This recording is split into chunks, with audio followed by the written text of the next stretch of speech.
സ്നേഹമുള്ള പ്രേക്ഷകരെ, നമ്മൾ അനേകം വിഷയങ്ങൾ ഇങ്ങനെ സംസാരിച്ചുകൊണ്ടേയിരിക്കുകയാണ്. അതിൽ ചെറുതും വലുതുമായ ഒരുപാട് അധ്യായങ്ങളുണ്ട്. ഇന്നൊരു കൊച്ചധ്യായമാണ് പറയുന്നത്. പണ്ട് കോളേജ് പഠനകാലത്തും മറ്റും ശിവരാത്രി മണപ്പുറത്ത് പോകും. ശിവരാത്രി മണപ്പുറം, ആലുവ ശിവരാത്രി എന്ന് പറഞ്ഞാൽ ഏകദേശം ഒറ്റ രാത്രി 4-4.5 ലക്ഷം ജനങ്ങൾ കൂടുന്ന ഒരു മഹാ ഉത്സവമാണ്. അവിടെ കാണാത്ത കാര്യങ്ങളില്ല. ജീവിതത്തിൻ്റെ എല്ലാ നേർക്കാഴ്ചകളും അവിടെ കാണും. എന്തിനാണെന്ന് ശിവരാത്രി കാണാൻ പോകുന്നതെന്ന് ചോദിച്ചാൽ വെറുതെ പോകും. കൂട്ടുകാർ കൂടി ഇങ്ങനെ രസിച്ച് പോകും. അപ്പം അങ്ങനെ ഇരിക്കുമ്പോൾ ശിവരാത്രി മണപ്പുറത്ത് ഒരു ഭാഗത്ത് ഒരു പോർഷൻ കുറേ ആളുകൾ, സ്ത്രീകളുമുണ്ട് പുരുഷന്മാരുമുണ്ട്, ഓണക്കൂറ്, അതുപോലെ പാണേലി, പെരുമ്പാവൂരിൻ്റെ ചില ഉൾനാടുകൾ, കോലഞ്ചേരിയുടെ അകത്തുനിന്നുള്ള ചില ഭാഗത്ത്, ആ സ്ഥലങ്ങളുടെയൊക്കെ പേര് ഞാൻ മറന്നുപോയി. അങ്ങനെയൊക്കെയുള്ള ഭാഗത്തുനിന്ന് ഒരു വിഭാഗം ആളുകൾ കൂട്ടിൽ തത്ത, കുറേ പടങ്ങൾ ഒക്കെ ആയിട്ട് ഇങ്ങനെ വന്ന് മണ്ണിൽ നിരയായിട്ടിരിപ്പുണ്ടാവും. നമ്മളതിലെ അവരുടെ മുന്നിലൂടെ കടന്നു പോകുമ്പോൾ ഒന്നിങ്ങ് വന്നാട്ടെ, നല്ല ഐശ്വര്യമുള്ള മുഖമാണല്ലോ, ഭാവിഫലം പറഞ്ഞ് ഭാഗ്യം പറഞ്ഞ് പോകാം എന്ന് പറഞ്ഞ് അവർ വിളിക്കും. അപ്പോൾ ഞങ്ങൾ കുട്ടികൾ, ചെറുപ്പക്കാർ, നമുക്കതിലൊന്നും ശ്രദ്ധയില്ല. പക്ഷെ എന്നാലും ഞാൻ കൗതുകപൂർവ്വം നോക്കി നിൽക്കും. കൂട്ടിൽ നിന്ന് തത്തയെ പുറത്തേക്ക് വിട്ട് തത്ത ഒരു കാർഡ് എടുക്കുന്നു. ആ കാർഡിനെ ആസ്പദമാക്കി ഫലം പറയുന്നു. ആ ഫലം പറയുന്നതിന് മുമ്പ് തന്നെ പറയാം, ഐശ്വര്യമുള്ള കൈയാണല്ലോ, ഒരു ദക്ഷിണ വെച്ചാട്ടെ എന്ന് പറയുമ്പോഴേക്കും ആള് ദക്ഷിണ വയ്ക്കും. ആ ദക്ഷിണയുടെ ഖനം അനുസരിച്ച് അവർ ഫലം മാറ്റിയും മറിച്ചുമൊക്കെ പറയും. എന്നാലും ഫലം പറയും. അവരെ കാക്കാലന്മാരെന്നൊക്കെയാണ് സാധാരണ പറയുന്ന ആ വിഭാഗക്കാരാണത്. അത് കൊടുങ്ങല്ലൂർ താലപ്പൊലിക്ക് എന്നാൽ അവിടെയും ഒരു ഭാഗം ഇവർ കൈയടക്കിയിട്ടുണ്ടാവും. അവരിങ്ങനെ, അപ്പോഴും ഞാനിത് വലുതായതിനു ശേഷവും ഇപ്പോഴും വളരെ താല്പര്യപൂർവ്വം ഈ സംഭവം വീക്ഷിച്ചുകൊണ്ട് ഇങ്ങനെ ഇപ്പോഴും നിൽക്കാറുണ്ട്. 5 മിനിറ്റ് അതിനു വേണ്ടി വിനിയോഗിക്കും. പള്ളത്താങ്കുളങ്ങര താലപ്പൊലി, വൈക്കത്ത് അഷ്ടമിക്ക് പടിഞ്ഞാറേ നടയിൽ ഒക്കെ ഇവരെ കാണും. ഇവരെ കാണുമ്പോൾ മുഴുവൻ ആ കുട്ടിക്കാലത്തെ ഒരു നൊസ്റ്റാൾജിയ നമുക്ക് വരും. ഈ കൈനോട്ടവും അവർ അതുകൊണ്ട് ജീവിക്കുന്നതും, അവരിങ്ങനെ മണ്ണിലിരുന്ന് അവർക്ക് എവിടെയാണ് അവരുടെ വീട്, അവർക്ക് പ്രഭാത കൃത്യങ്ങൾ ചെയ്യാൻ എവിടെയാണ് സ്ഥലം, ഇതൊക്കെ ഞാൻ ആലോചിച്ച് വശാകാറുണ്ട്. അപ്പോൾ അവരുടെ തൊഴില് ഭാഗ്യപ്രവചനമാണ്. ഭാഗ്യം എന്ന വാക്കാണ് അവരുടെ മുമ്പിൽ നിന്ന് ആദ്യം വരിക. പിന്നെ ഐശ്വര്യമുള്ള കൈയാണല്ലോ എന്ന് പറയും. അവർ കൈനോട്ടക്കാരെന്നാണ് അവരെ പറയുന്നത്. വടക്കുന്നാഥന്റെ പടിഞ്ഞാറേ റൗണ്ടിൽ തൃശ്ശൂർ പൂരത്തിന്റെ സമയത്തും ഞാനിവരെ കാണും. കുറച്ചു നേരം വാച്ച് ചെയ്യും. അപ്പോൾ ഒരു ക്ലയന്റ് അവിടെ ഉണ്ടാവും, അടുത്ത ക്ലയന്റിനെ പിടിക്കും, അങ്ങനെ പോവും. അവർ കൂട്ടമായിട്ടാണ് ഇരിക്കുന്നത്. അവർ തമ്മിൽ അസൂയയും കുസൃതിയും ഒന്നുമില്ല.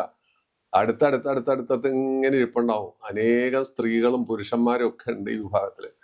അവരുടെ തൊഴിൽ ഈ ഭാഗ്യപ്രവചനമാണ്. ഭാഗ്യം എന്ന വാക്കാണ് അന്നും ഇന്നും അവർ ആദ്യം പ്രയോഗിക്കുന്നത്. പിന്നെ രണ്ടാമത്തത് ഐശ്വര്യം, കൈയിന്റെ ഐശ്വര്യം. ഈ 2 കാര്യങ്ങളെ ഉപോത്ബലമാക്കിയിട്ടാണ് ഇവരുടെ ഈ പ്രവചനങ്ങളും കാര്യങ്ങളും അവരുടെ വയറ്റുവഴപ്പും നടന്നു പോകുന്നത്. അതും പറയണമല്ലോ. അപ്പൊ ആ കഥ എപ്പോഴും മനസ്സിലുണ്ട്. അപ്പൊ എന്നോട് ആളുകൾ ചോദിക്കും, എൻ്റെ പൊന്നു ചങ്ങാതി, എൻ്റെ പൊന്നു സുഹൃത്തെ, എന്നാണ് ഭാഗ്യം വരിക, എപ്പോഴാണ് ഭാഗ്യം വരിക? അപ്പൊ ഞാൻ പറയും, ഭാഗ്യം വരുന്നത് അതിൻ്റെതായ വഴിക്കാണ്. നമുക്കതിന് ഒരു പ്രവചനമോ പ്രഡിക്ഷനോ നമുക്ക് പറയാൻ പറ്റില്ല. അപ്പോൾ സാധാരണഗതിയിൽ ഒരു വ്യക്തിക്ക് ശുഭഗ്രഹങ്ങൾ എന്ന് വെച്ചാൽ വ്യാഴം, ശുക്രൻ, ബുധൻ മുതലായ ശുഭഗ്രഹങ്ങൾ 3, 6, 8, 12 ഭാവങ്ങളിൽ നിന്നാൽ അവർക്ക് ഭാഗ്യം ഉണ്ടാകും, ഒരു ഭാഗ്യവാന്മാരാണെന്നാണ് പറയുന്നത്. പാപഗ്രഹങ്ങൾ എന്ന് വെച്ചാൽ ചൊവ്വ പോലുള്ള ഗ്രഹങ്ങൾ, അവര് രാഹു, കേതു, ചൊവ്വ, ശനി മുതലായവർ 3, 6, 11 ഭാവങ്ങളിൽ നിന്നാൽ അവരും ഒരു പരിധിവരെ ഭാഗ്യവാന്മാരാണെന്ന് ജ്യോതിഷ പണ്ഡിതന്മാർ പറയുന്നുണ്ട്, ആചാര്യന്മാർ പറയുന്നുണ്ട്. പണ്ഡിതന്മാർ, ഇപ്പോഴത്തെ പണ്ഡിതന്മാരല്ല, ആചാര്യന്മാർ പറഞ്ഞു വെച്ചിട്ടുണ്ട്. ഇങ്ങനെയുള്ള ഒരു കാര്യം പറയുന്നുണ്ട്. പക്ഷെ അവിടെ നിന്ന് നമുക്ക് മുന്നോട്ട് പോകാം. അത് ഒരു നിയമം. നമുക്ക് ഓരോ ഗ്രഹങ്ങളും ഭാഗ്യം തരുന്നത് എങ്ങനെ, എപ്രകാരം എന്നാണ് ഈ കൊച്ചെപ്പിസോഡിൽ നോക്കാൻ പോകുന്നത്. ആദ്യം സൂര്യനെ തന്നെ എടുക്കാം. സൂര്യൻ ലഗ്നാൽ ഭാഗ്യസ്ഥാനം എന്ന് പറയുന്നത് 9. ലഗ്നൽ എന്ന് എഴുതിയിരിക്കുന്നിടത്ത് നിന്ന് എണ്ണിയാൽ 9 ഭാഗ്യസ്ഥാനം. ഭാഗ്യഭാവാധിപത്യം അവിടെയാണ്. അപ്പൊ ആ സൂര്യൻ 9ാം ഭാവാധിപത്യം വഹിച്ച് സ്വക്ഷേത്രത്തിലോ ഉച്ചക്ഷേത്രം എന്ന് പറഞ്ഞാൽ മേടത്തിലോ സൽസ്ഥാനത്തോ നിന്നാൽ 22ാമത്തെ വയസ്സ് മുതൽ അവൻ ഭാഗ്യവാനാണെന്നാണ് പറയുന്നത്, നിയമം പറയുന്നത്. ഏകദേശം ശരിയാണ്. ഞാൻ പലരെയും ഇങ്ങനെ പരീക്ഷിച്ചിട്ടുണ്ട്. 22ാമത്തെ വയസ്സിൽ സൂര്യൻ ഭാഗ്യദാനം ചെയ്യുന്നു. ആ സൂര്യന്റെ സ്ഥിതി ഞാൻ പറഞ്ഞത് മനസ്സിലാക്കണം, എവിടെയാണ് എപ്രകാരമാണ് എന്ന് മനസ്സിലാക്കണം. പിന്നെ നമുക്ക് നോക്കേണ്ടത് ചന്ദ്രനെയാണ്. ചന്ദ്രൻ ഇതുപോലെ നല്ല സ്ഥലത്ത് പാപത്വമില്ലാതെ, പാപത്വം തീണ്ടാതെ സ്വക്ഷേത്രത്തിലോ ഉച്ചക്ഷേത്രത്തിലോ ബലവാനായി, ചന്ദ്രന് ബലം വേണം. അത് ഞാൻ എപ്പോഴും പറയും. ഇന്നത്തെ എപ്പിസോഡിൽ ചന്ദ്രനെ കുറിച്ച് പറഞ്ഞപ്പോൾ ചന്ദ്രബലം എന്താണെന്ന് പറഞ്ഞിട്ടുണ്ട്, ഞാൻ ആവർത്തിക്കുന്നില്ല. ചന്ദ്രൻ ബലവാനായി ഈ സൽസ്ഥാനത്ത് നിന്നാൽ 9ാം ഭാവാധിപത്യവും കൂടി വഹിച്ച്, ഭാഗ്യഭാവാധിപത്യവും കൂടി വഹിച്ച് സൽസ്ഥാനത്ത് നിന്നാൽ 24ാമത്തെ വയസ്സിൽ അവൻ ഭാഗ്യവാനാവുന്നു എന്ന് പറയുന്നു. 24ാമത്തെ വയസ്സിൽ അവന് ഭാഗ്യദശ അല്ലെങ്കിൽ ആ ഭാഗ്യം ആരംഭിക്കുന്നു. അവിടെ നടക്കുന്ന ദശയെ നോക്കണം, അണ്ഡശനി നോക്കണം, 7ര ശനി നോക്കണം, മറ്റ് പല കാര്യങ്ങളും കൂടി അതിനകത്ത് നോക്കണം. എന്നിരുന്നാൽ പോലും 24ാമത്തെ വയസ്സിൽ ചന്ദ്രൻ ഭാഗ്യോദയം കൊടുക്കുന്നു എന്ന് പറയുന്നു. അയാൾക്ക് അനുകൂലമായ അന്തരീക്ഷം ഉണ്ടെങ്കിൽ അയാളുടെ അന്തരീക്ഷവും കൂടി അനുകൂലമായിരിക്കണം. അത് കഴിഞ്ഞാൽ നമുക്ക് കുജനാണ്. ചന്ദ്രൻ കഴിഞ്ഞാൽ കുജനാണ്. കുജൻ ഇതുപോലെ സ്വക്ഷേത്രത്തിലോ ഉച്ചക്ഷേത്രത്തിലോ രുചകയോഗം ചെയ്തോ മറ്റേതെങ്കിലും തരത്തിൽ നിന്ന് 9ാം ഭാവാധിപത്യം വഹിച്ച്, എന്നുവെച്ചാൽ ഭാഗ്യഭാവാധിപത്യം വഹിച്ച് നിന്നാൽ 28ാമത്തെ വയസ്സിൽ അയാൾ ഭാഗ്യവാനാകുന്നു. 28ാമത്തെ വയസ്സിൽ അയാൾക്ക് ഭാഗ്യം തെളിയുന്നു എന്നാണ് നിയമം പറയുന്നത്. അവിടെ നിന്ന് നമുക്ക് മുന്നോട്ട് പോയാൽ കുജൻ കഴിഞ്ഞാൽ പിന്നെ ശുക്രനാണ്. ശുക്രനെ സംബന്ധിച്ചിടത്തോളം ശുക്രൻ സ്വക്ഷേത്രത്തിലോ ആ ഉച്ചക്ഷേത്രത്തിലോ സൽസ്ഥാനത്തോ മാളവയോഗം പോലുള്ള നല്ല യോഗങ്ങളെല്ലാം കൊടുത്തല്ല, സുനഭായോഗം പോലുള്ള യോഗങ്ങൾ ചന്ദ്രന്റെ 2ലൊക്കെ നിന്ന് യോഗം കൊടുത്ത് 9ാം ഭാവാധിപത്യം, ചില ത്രികോണാധിപത്യവും കൂടിയാണ്, വഹിച്ച് നിന്നാൽ 25ാമത്തെ വയസ്സിൽ അയാൾ ഭാഗ്യവാനായി തീരുന്നു. ഭാഗ്യം അയാളെ തുണയ്ക്കുന്നു എന്നാണ് പറയുന്നത്. അത് കഴിഞ്ഞാൽ ശുക്രൻ കഴിഞ്ഞാൽ പിന്നെ ശനിയാണ്. ശനി ഇതേപോലെ തന്നെ ശശമഹായോഗമോ അല്ലെങ്കിൽ നല്ല സ്ഥാനത്ത് നിന്ന് നല്ല രീതിയിൽ അനുഭവങ്ങൾ പ്രദാനം ചെയ്യുന്ന ഒരു അവസ്ഥ നമ്മുടെ ജാതകത്തിൽ ഉണ്ട് എങ്കിൽ മറ്റ് ദോഷങ്ങളൊന്നുമില്ല, ശനി കണ്ടകശനി അല്ലാതെയോ 7ര ശനി അല്ലാതെയോ നല്ല സ്ഥലത്ത് നിൽക്കുകയാണ് എങ്കിൽ, മൂന്നാറ് അങ്ങനെയൊക്കെയുള്ള സ്ഥലത്തൊക്കെ നിൽക്കുന്ന ഒരു സമയത്താണെങ്കിൽ ശനി 30ാമത്തെ വയസ്സിൽ ഒരാൾക്ക് ഭാഗ്യം ദാനം ചെയ്യുന്നു. 30ാമത്തെ വയസ്സിൽ.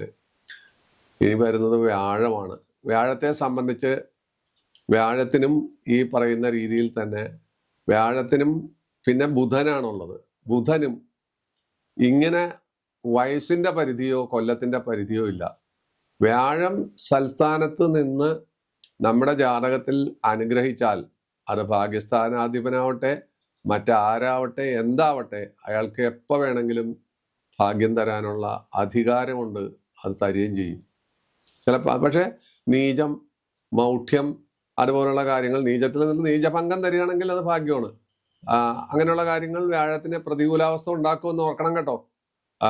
അപ്പൊ വ്യാഴത്തിന് അതുപോലെ ബുധന് ഈ 2 കൂട്ടർക്ക് ഈ 25 വയസ്സും 28 വയസ്സും 19 വയസ്സൊന്നും അവർക്ക് പ്രശ്നമല്ല.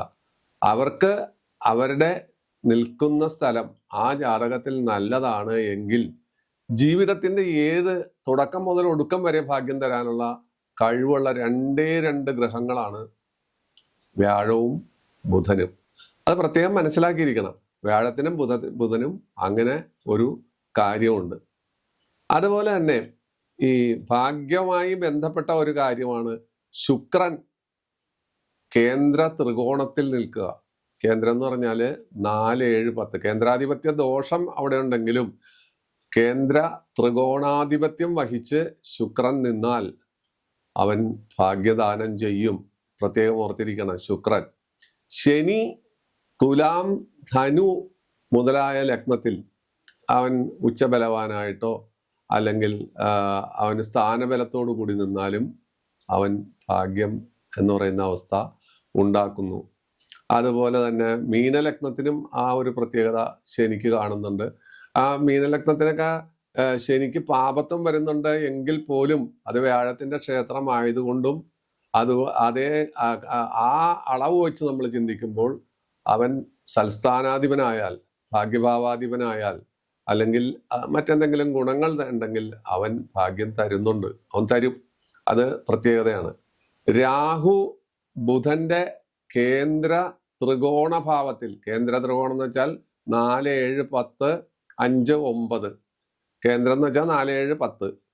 ത്രികോണം എന്ന് വെച്ചാൽ 5, 9.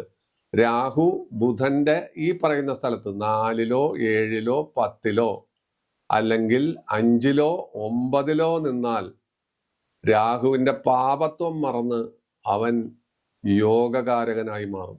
യോഗം തരും. അവൻ യോഗം തന്ന് ഈ ജാതകനെ ഉന്നത സ്ഥലത്തെത്തിക്കും. ഡോക്ടറാവാം, അതുപോലെ ഉന്നത സ്ഥാനമായ സയന്റിസ്റ്റ് ആകാം, അല്ലെങ്കിൽ അന്യഭാഷാ വിദഗ്ധനാകാം. രാഹുവിനുള്ള സ്വഭാവമാണ് അതല്ല. അതുപോലെ ഒന്നിലധികം ഭാര്യമാരുണ്ടാകാം, അനേകം ഒന്നിലധികം ഭർത്താക്കന്മാരുണ്ടാകാം. നല്ല സർജറി, നല്ല സർജന്മാർ ഇത്തരക്കാരായിരിക്കും. ആ സർജറിയിൽ അവർ വിദഗ്ധന്മാരായിരിക്കും. അങ്ങനെ രാഹുവിന് സാധിക്കും. ഇതാണ് ഭാഗ്യത്തെ സംബന്ധിച്ച് നമ്മൾ വളരെ സൂക്ഷ്മമായി നോക്കിക്കാണുമ്പോൾ ഉള്ള ഒരു ചിത്രം. നമ്മൾ തുടങ്ങിയത് കൈനോട്ടക്കാരിലാണ്. അവരുടെ ആദ്യത്തെ വാക്ക് ഭാഗ്യവും ഐശ്വര്യവുമാണ്. അവിടെ നിന്നാണ് നമ്മൾ തുടങ്ങി ഇവിടെ നിയമത്തിൽ വന്ന് മുട്ടി ആ നിയമം എങ്ങനെ മനുഷ്യനെ സ്വാധീനിക്കുന്നു, ഒരു വ്യക്തിയെ സ്വാധീനിക്കുന്നു എന്ന് നോക്കിയത്. അപ്പോൾ പല മനുഷ്യരും മരുഭൂമിയിലെ മരീചിക തേടുന്ന, മൃഗതൃഷ്ണ തേടുന്ന ഒരു മൃഗത്തെ പോലെയാണ്. ഇന്ന് വരും, നാളെ വരും, മറ്റന്നാൾ വരും, അല്ലെങ്കിൽ അടുത്ത ദശയിൽ വരും. ദശയൊക്കെ കണക്ക് കൂട്ടിയിരിക്കും. പക്ഷേ ഈ ദശകൾക്കും ഈ ദശാധിപനും ഇതിൻ്റെ അധിപനും എന്തെങ്കിലും ദൂഷ്യങ്ങളോ എന്തെങ്കിലും ഗുണങ്ങളോ ഉണ്ടാകും. നനച്ചിരിക്കാതെ ഭാഗ്യങ്ങൾ വന്ന് ചേരുകയും ചെയ്യും. നനച്ചിരിക്കാതെ ഭാഗ്യം വരുന്നതെന്ന് വെച്ചാൽ ഞാൻ ഈ നേരത്തെ പറഞ്ഞ തിയറി അവിടെ കിടക്കുന്നുണ്ട്. ഇപ്പോൾ രാഹു ഇങ്ങനെയൊക്കെ നിൽക്കുകയാണെങ്കിലും അത് ബുധന്റെ കേന്ദ്രത്തിലോ ത്രികോണത്തിലോ നിൽക്കുകയാണ് എങ്കിൽ അവൻ ഭാഗ്യവാനാക്കുന്നു, യോഗകാരകനാക്കുന്നു. അതുപോലെ ശുക്രന് കേന്ദ്ര ത്രികോണാധിപത്യം വരുന്നു. ശനിക്ക് തുലാം, ധനു, മീനം ലഗ്നമായി അവിടെ നിന്ന് അത് ഭാഗ്യസ്ഥാനത്തേക്ക് ദൃഷ്ടി ചെയ്യുന്ന കാര്യം ഞാൻ പറഞ്ഞു. അങ്ങനെയൊക്കെയുള്ള അവസ്ഥയിൽ നമ്മൾ ഓർത്തിരിക്കാതെ, നനച്ചിരിക്കാതെ ഭാഗ്യം വരുന്നു. ദൗർഭാഗ്യങ്ങൾ മറ്റൊരു വശം. ദൗർഭാഗ്യം വരുന്നത് ഇതേ നാണയത്തിൽ തന്നെ നമുക്ക് കാണാം. ദൗർഭാഗ്യവും വരും. ദൗർഭാഗ്യം വരുന്നത് നമ്മുടെ ഗ്രഹം വ്യാഴം സ്വക്ഷേത്രത്തിലാണ്. അത് നല്ല രീതിയിൽ നിൽക്കുന്നു. എന്നിട്ടും എനിക്ക് എന്താണ് ഇങ്ങനെ എന്നൊക്കെ ചോദിച്ചാൽ അതിന് ഇതേപോലത്തെ ഒരുപാട് നിയമങ്ങൾ അവിടെ പറയേണ്ടി വരും.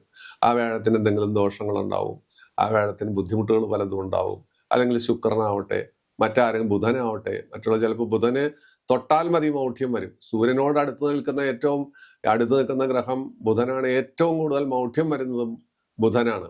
അപ്പൊ ബുധനും മറ്റും മൗഢ്യം വന്നാൽ ചാർജ് പോയ ബാറ്ററി പോലെ അവന്റെ പവർ കുറഞ്ഞു പോകും.